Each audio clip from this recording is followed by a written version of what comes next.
So in normal fashion, I've waited till the last minute. There's another autocross coming up this weekend that we're going to try to get to, but I figured, at the last moment, I will go ahead and try to get this tack wired up so that we can run a little bit better in at least that sense. So I guess before I get going, I'll just turn the car on and we'll see that there is no tack. So it's on and it's running. Give it one rev, nothing there. So we're gonna dig into the wiring and see what we can figure out. So I guess before I get into this, just a little history on the car. It started as a 325E with the 2.7 liter kind of weak engine. After having that for a little bit, I built a bored and stroked out 2.9 liter, put that in. At that point, I did wire the tack up to work because I switched the tack over. The actual units are different at that point. But then that engine didn't make it much more than a year. I left for grad school, and then while I was gone, I had a friend swap in a stock 325i, which is the 2.5 liter, which is what's currently in it. But because we were going back to the stock ECU, we needed to put in the stock engine harness and all that. So it's a different harness than the one that I spliced to get the tack to work originally. So the idea is now just to splice this one up, or I think they're like bridge connectors.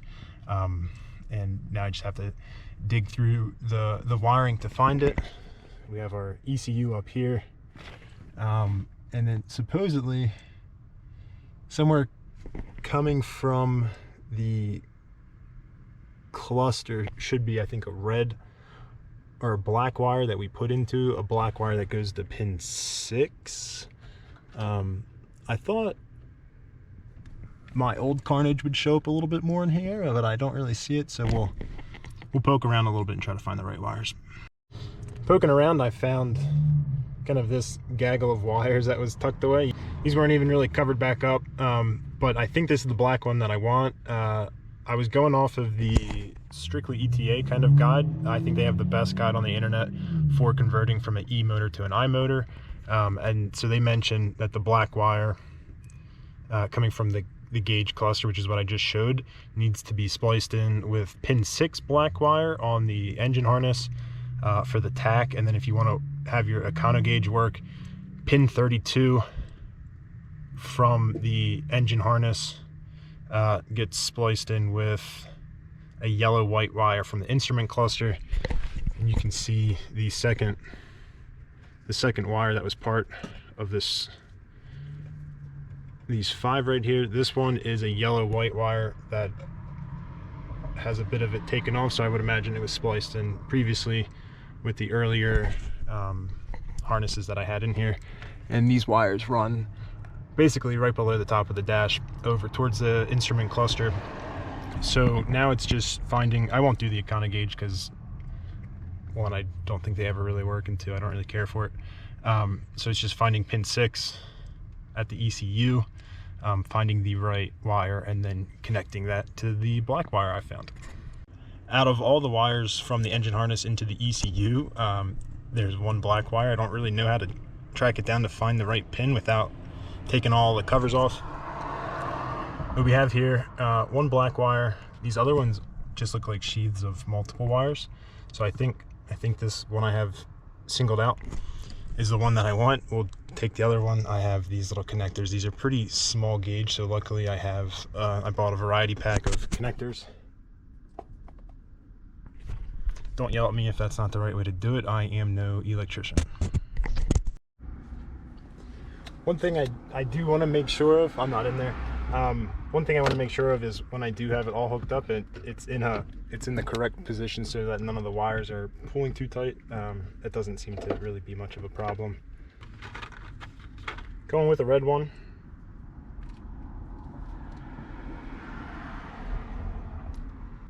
Pretty sure these connectors don't need wire stripped off, but because we already have some showing, we're just going to run with it.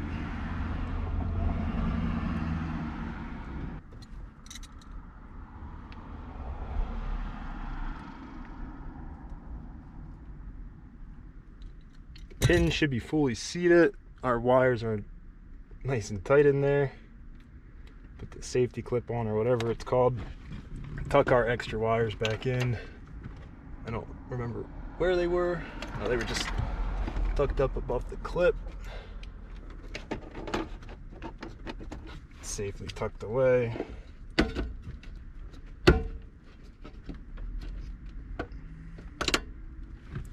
So that should be it. Fairly simple job. It was just connecting those two wires. Yeah, I guess now we just have to plug the battery back together and see if it worked. So we'll go ahead and see if that did the trick. Look at that.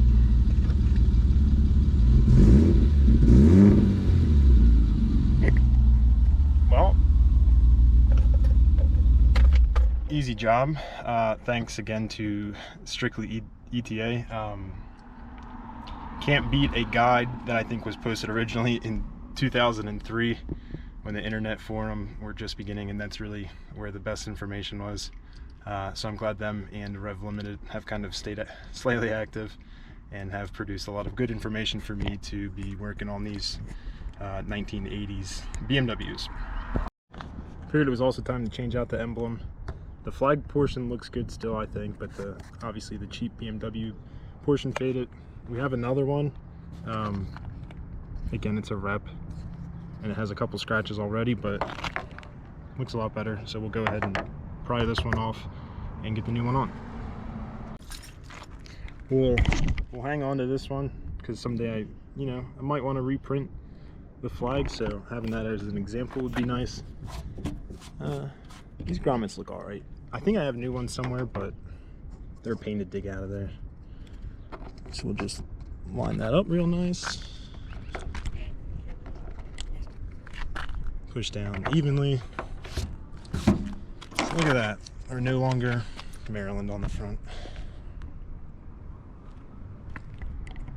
I guess while we're doing other prep for autocross, I'll put the end caps finally on the Euro bumpers. They weren't a big fan of the bumpers being a little wiggly. But if the bumpers stayed on driving across the country, I don't think they were going to fall off on autocross. I don't really know the proper way of putting these on. I don't know if I was supposed to attach this knob to the bumper prior to putting the trim piece on, but it does sit pretty snug in there. And then I have some bolts that will go through the body. And like I said, if the bumper was sturdy enough and then this is attached to the body, I don't think it's going to fall off. And I think, luckily for me, as with I would imagine most car guys, I have a bucket of bolts, so I dug through there. At one point it seems like I must have bought a hardware kit. I think it was for the front Euro bumpers. So I do have some nice bolts in here. These 10mm look to be a decent length for this, so we're going to go ahead and get these attached.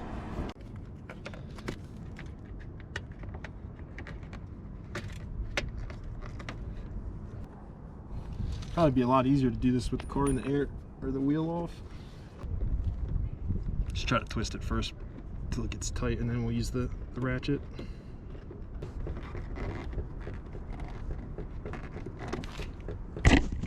Don't really like this gap that's there, but I don't know if these were reproduction because they're a different feeling of, I guess, rubber. A few more turns and it already feels pretty tight, but we'll give it a few more to see if we can close up some of these gaps. Look at this rust hole, what the heck. Kind of knew it before, but the bumper's not on very evenly. You can see it's kind of seated here, but we're sticking maybe ½ inch too far.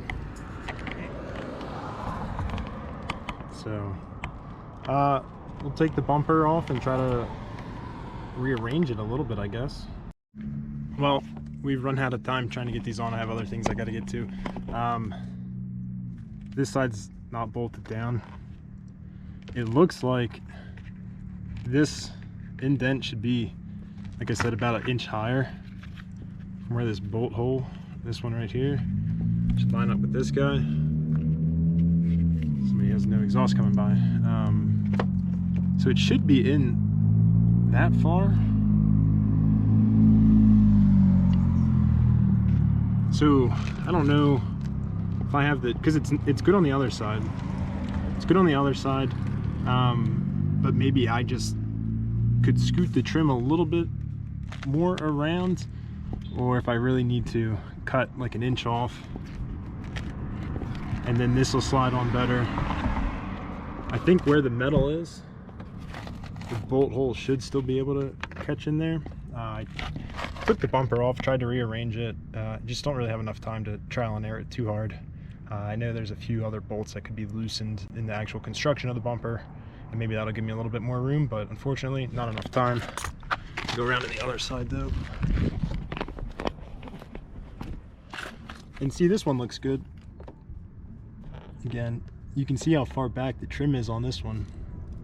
I don't know if somebody cut that side as well, or if that's how it came. And again, like a millimeter off.